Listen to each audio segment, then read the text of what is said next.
tomando en cuenta que el 6 de marzo es cuando Dmitri, pues Mendeleev, presentó la primera tabla periódica, una herramienta única que ayuda a categorizar y a estudiar las propiedades de la materia. Incluía 63 elementos, ¿no?, que se habían descubierto hasta ese año, en 1869. Y bueno, pues este señor acomodó los elementos por su peso atómico y descubrió que tenían patrones en sus propiedades químicas en intervalos regulares. Además dejó espacios para elementos que aún no se descubrían. O sea, este señor ya pensaba que en algún futuro el hombre iba a hacer grandes descubrimientos, en el cual pues iba a dejar ahí estos espacios para que estos se pudieran integrar. Pues aquí menciona que Mendeleev nunca ganó un premio Nobel. Yo creo que todavía ni nacía el señor Nobel en esas fechas, pero sí le dedicaron un elemento, y ahí está el 101, ahí en su misma tabla periódica.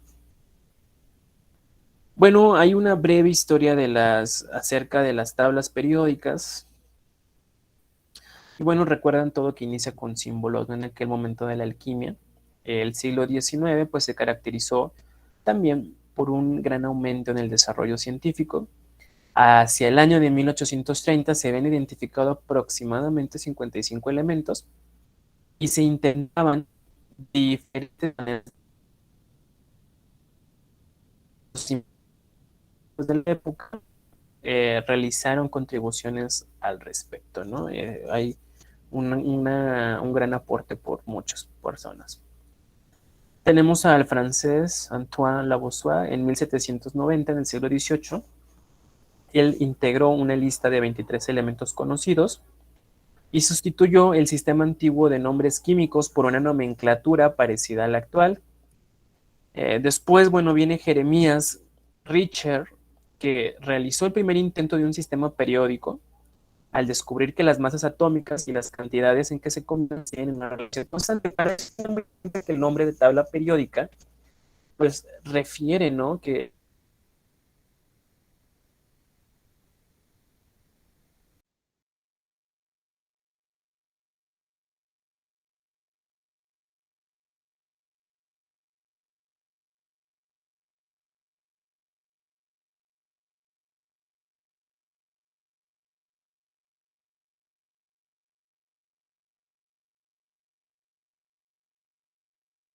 de letras iniciales del nombre del elemento en latín o griego.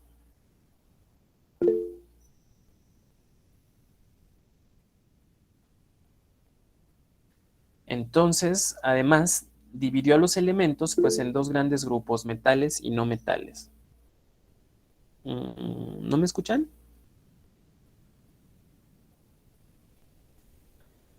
¿Me escuchan ahí?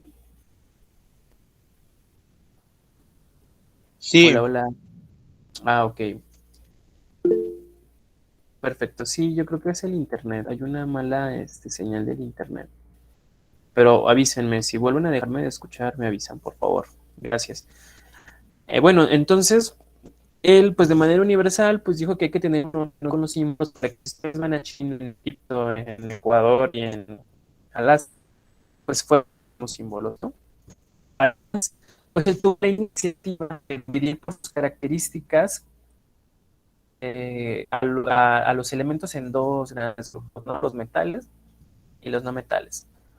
Entonces, los elementos metálicos eran los que tenían cierto brillo característico, eran maleables, dúctiles, conducían el calor y la electricidad, mientras que los no metales pues tenían un aspecto frágil, sin brillo y no conducían ni el calor ni la electricidad.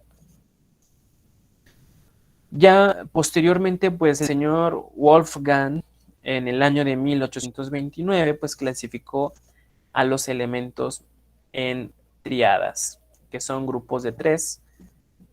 Bueno, aquí están las triadas del señor, ¿no? Aquí están litio, calcio, estroncio. Y tomando en cuenta que las propiedades físicas de esos elementos pues variaban de acuerdo a sus masas atómicas. De tal forma que la masa del elemento central pues era aproximadamente el promedio de las masas atómicas de los otros dos elementos. Alexander Reina, a mediados del siglo XIX, pues propuso una organización de los elementos basados en el orden creciente de sus masas atómicas y se dio cuenta que el octavo elemento pues tenía propiedades semejantes a las del primero. A esta repetición, pues él la llamó pues la ley de las octavas. ¿Sí? Y bueno, es la que tenemos aquí, la que podemos observar. Meyer y Mendeleev, de forma independiente, pues construyeron casi al mismo tiempo tablas periódicas similares, organizaron a los elementos en orden creciente de las masas atómicas, pues respetando las semejanzas en propiedades, pero pues dejaron huecos en la época. La ordenación definitiva encontró Moseley en el año de 1912, ya en el siglo XX, a partir de sus investigaciones con espectros de rayos X, e indica que las propiedades de los elementos pues son una función periódica de sus números atómicos. ¿Ok? Esto grábenselo, manténganselo en su mente, que las propiedades de los elementos son una función periódica de sus números atómicos. ¿Ok? Y bueno, a partir de ahí, pues ya como vimos con las partículas subatómicas, pudimos comprender que con las mismas partículas nosotros podemos obtener cálculos, no podemos saber diferentes cosas. Ya a mediados del siglo pasado, en 1951, pues Seaborg recibió el premio Nobel por descubrir los elementos transurgánicos, sus propiedades, como es el plutonio, el americio, el curio, el fermio, el celerio y el no.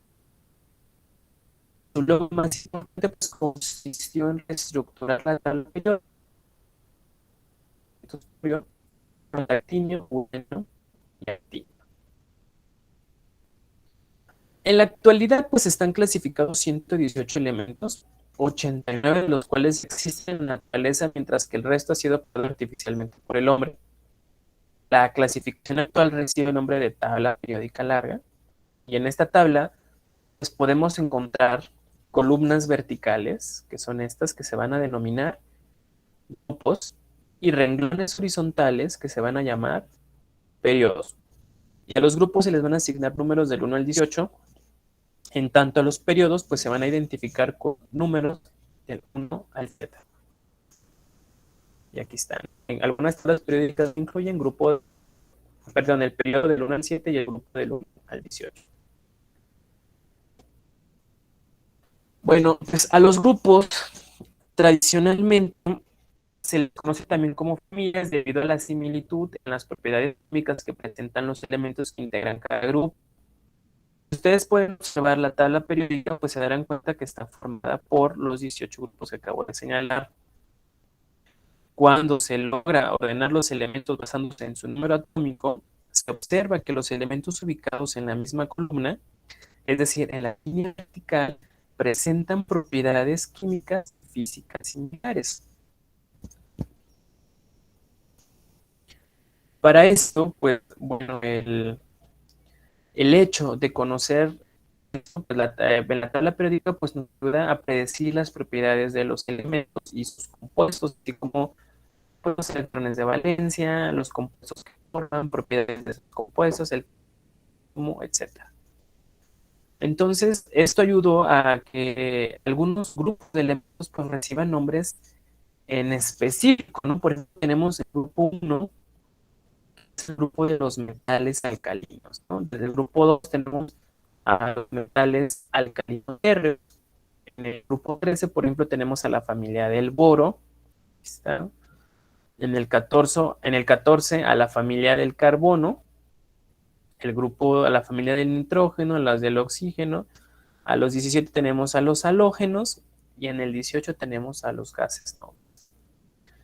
Y a las familias que integran los grupos 1 y 2 y del 13 al 18 también se les conoce como elementos representativos. Y bueno, todos ellos terminan su configuración en el subnivel S o subnivel P, que es la parte de la configuración electrónica, que pues hay un video donde se explico la parte de la configuración electrónica ahí en el material de la materia. Y bueno, pues tenemos a los lactánidos y a los ácidos, ¿no? Ahí es es otro grupo. Bien, ¿por qué es importante revisar la parte de configuración electrónica? Porque pues, si vemos y entendemos el sentido de la configuración electrónica, nos podemos ver cómo están ordenados de esta manera los elementos, ¿no? Sí, además de que comparten ciertas características en este orden, pues tienen mucha relación con su configuración electrónica. Familia integran los grupos 1 y 2 y del 13 al 18. Bueno, son, más bien son los elementos representativos y todos ellos, su configuración termina en el subnivel S o subnivel P. Los elementos que forman parte de los grupos del 13 al 12 pues no cumplen con las características de los grupos representativos. Su localización en la tabla se hace con base en el número de electrones que el elemento posee en el último subnivel de su configuración, el cual puede ser una D, una F. Por otro lado tenemos a los periodos. Ustedes analicen la tabla y se darán cuenta que también pues es este acomodo, ¿no?, que tienen los elementos, pues ya vimos que son los horizontales o los renglones, ¿no?, como lo señala aquí el recuadro rojo. Y bueno, pues en total la tabla pues tiene 7 periodos. Para todos los elementos de la tabla, pues el número de periodo contando de arriba hacia abajo en el cual se encuentran localizados es igual a su nivel de valencia, ¿ok? O bien indicará el total de niveles de energía del átomo. Bueno, en la mayoría de las tablas periódicas veríamos que pues aparece esto abajo, pero prácticamente resume lo que es esta línea, ¿no? Aquí la estrellita dice que aquí continúa y las dos estrellas aquí dicen que aquí continúa también el siguiente grupo. El siguiente periodo, perdón. También no solamente se ha organizado en función del número atómico, sino que considera para su construcción la configuración electrónica de cada uno de los elementos. Los bloques en la tabla periódica pues se han designado como el subnivel que determina la configuración electrónica de los elementos que lo conforman. De tal manera que pues resultan 4 grandes bloques, ¿no? Una para cada subnivel de energía llamado bloque S, el P, el D y el F. Bueno, pues ya partiendo como criterio ordenador a la configuración electrónica y observando las 4 clases o bloques de elementos que pues, están en las letras pues, de S, P, D, F, se pueden reconocer 4 grandes fundamentales de elementos. Tenemos a los grandes, que son los últimos, todos los del grupo 18, y tienen la capa de valencia llena. ¿Ok? ¿Cuál es la capa de valencia? Recuerden que es la última capa en la cual puede recibir o compartir electrones. Tenemos a los elementos representativos que en su capa de valencia, pues los electrones ocupan los orbitales S y P, y la configuración respectiva de la capa de valencia, pues bueno, es NS1, NS2, NS2, NP1, NS2, bueno, son estos, y corresponden a los grupos 1 y 2 y del 13 al 18. Tenemos a los elementos de transición, y bueno, el orbital D está incompleto, pudiendo tener de 1 a 10 electrones, y el orbital S del siguiente nivel energético pues tendrá 2 electrones. Los elementos de transición interna tienen incompletos los niveles penúltimo y antepenúltimo. Y en el nivel antepenúltimo está incompleto el orbital F, que puede tener de 1 a 14 electrones. ¿Ok? Bueno, ¿cuáles son las principales familias de elementos que encontramos? Pues tenemos el metales, metaloides y no metales. Esto ya lo habíamos visto un poco, pero bueno, tienen ciertas características son muy en específico, ¿no? Especialmente cuando se habla de nuestra salud y de lo que nosotros tenemos como tal los bioelementos. En nuestro organismo son necesarias cantidades minúsculas de metales para su buen funcionamiento, ¿no? Tenemos, por ejemplo, en el caso de la hemoglobina, que es una proteína que se encuentra en la sangre y es la encargada de transportar el oxígeno a todo el cuerpo. Contiene un átomo de hierro en su parte central al que se une el oxígeno para ser transportado. Y bueno, pues la falta de hierro pues va a producir anemia, ¿no? En las personas. Y desnutrición, ¿no? La desnutrición también lleva a la anemia. Esas son algunas de las características de los no metales, de los metales y de los metaloides. Por favor, ¿quién me apoya a leer la de los no metales?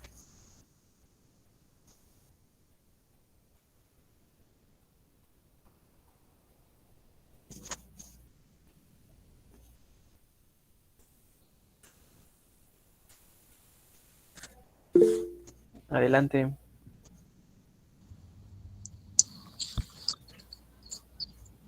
No metales. Son opacos, algunos son sólidos, otros gaseosos, el único líquido es el bromo a temperatura ambiente, son menos densos que el agua, no son dúctiles, no son maleables, no son buenos conductores de la electricidad, sus átomos contienen 5, 6 o 7 electrones de valencia, al combinarse con el oxígeno forman óxidos ácidos y sus átomos al combinarse ganan electrones, convirtiéndose en iones negativos o aniones. Ok, gracias. ¿Quién lee los metales?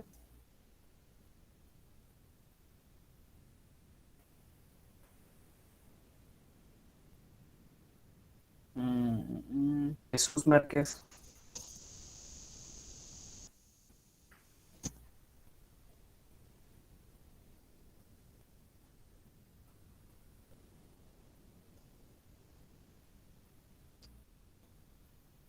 ¿Jesús Márquez está aquí o no en la clase?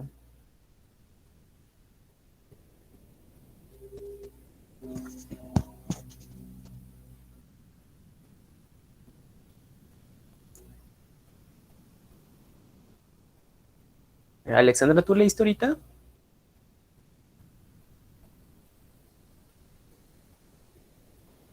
Sí, profe. Ah, ok. Pensé que habías levantado la manita. Es que lo tienes levantada. Marco Quintero.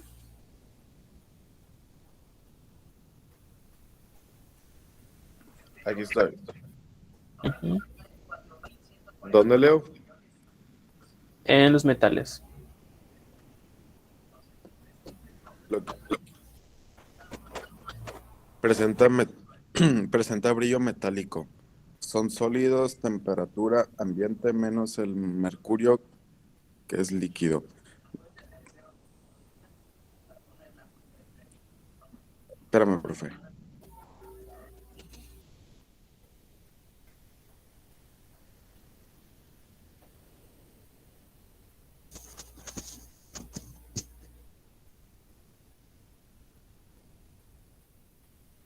Ya. La mayoría son más densos que el agua, excepto el litio. Na. Son dactiles, son meleables, son buenos conductores de la electricidad. Sus átomos contienen uno, dos o tres electrones de valencia. Al cambiarse con el oxígeno forman óxidos básicos. Sus átomos al cambiarse pierden electrones, convirtiéndose en iones positivos. Ok, gracias. Es al combinarse, ¿sí? Al combinarse con el oxígeno. Y bueno, después tenemos a los metaloides, que recuerden que son una transición entre los metales y los no metales. Y bueno, por ejemplo, el boro, el silicio y el germanio, pues son materias primas de dispositivos semiconductores. Y bueno, ¿qué es la maleabilidad? Es la capacidad de un metal para cambiar de forma cuando se martilla o se lamina para formar placas delgadas. Y la ductabilidad es la capacidad de un metal de ser estrado, es decir, alargado, ¿no? Para poder formar alambre. Bien, pues veamos un poco de la retroalimentación de la tabla periódica. Tabla periódica es la representación gráfica de todos los elementos, ordenados de manera creciente según sus números atómicos. Comencemos con los grupos y los periodos. Los grupos son las columnas de la tabla. Para eso, comprendamos primero qué es una columna, la cual se define como una hilera vertical de celdas. Es por eso que la primera columna, que abarca todos estos elementos, representa el grupo 1. La siguiente columna es el grupo 2, y así sucesivamente hasta llegar a la columna 18. Entonces, es correcto decir que hay 18 grupos. Cabe mencionar que todos los elementos que se encuentran en un grupo tienen propiedades químicas muy similares. Los periodos son las filas de la tabla, que son las hileras horizontales. La fila número 1, que comprende desde aquí hasta aquí, sin importar que existan espacios entre cada elemento, representa el periodo 1. La fila siguiente es el periodo 2. Este es el periodo 3, periodo 4, periodo 5. El periodo 6 tiene una peculiaridad, que no solo los elementos de la fila 6 pertenecen a este, sino que también estos elementos de la parte inferior, ya que originalmente la tabla periódica luce así, pero para no hacerla tan larga, lo más habitual es representarla como hasta ahora la conocías. Sucede lo mismo con el periodo 7. Todos estos son los elementos que pertenecen a este grupo. Empezamos con las clasificaciones. Los primeros son los metales alcalinos, que en total son 6. Inician en el litio y terminan en el francio. Estos son metales brillantes, blandos y altamente reactivos a temperatura y presión estándar. Algunas de sus aplicaciones son las baterías de tu móvil, en el caso del litio, y en desodorantes, en el caso del sodio. Seguimos con los alcalinotérreos. Son todos los elementos del grupo 2, o sea, el berilio, magnesio, calcio, estroncio, bario y radio. Son más duros que los metales alcalinos, tienen brillo y son buenos conductores eléctricos, pero menos reactivos que los alcalinos. Usualmente, el calcio se usa para la producción de cemento, el magnesio en la pirotecnia, solo por mencionar algunos. Ahora, los metales de transición. Son todos los que se encuentran del grupo 3 al grupo 12, como lo puedes ver a continuación. Te será fácil recordarlos, ya que se encuentran en la parte central de la tabla. Podemos destacar al cromo, al hierro o el cobre. Estos tienen una elevada dureza. Sus puntos de ebullición y fusión son altos, además de ser buenos conductores de calor y electricidad. El principal uso de estos elementos es para formar acero, el cual es una aleación y se utiliza en la construcción de estadios, puentes, edificios, etc. Si el video te está gustando, solo... Bien, pues hasta aquí le dejaremos.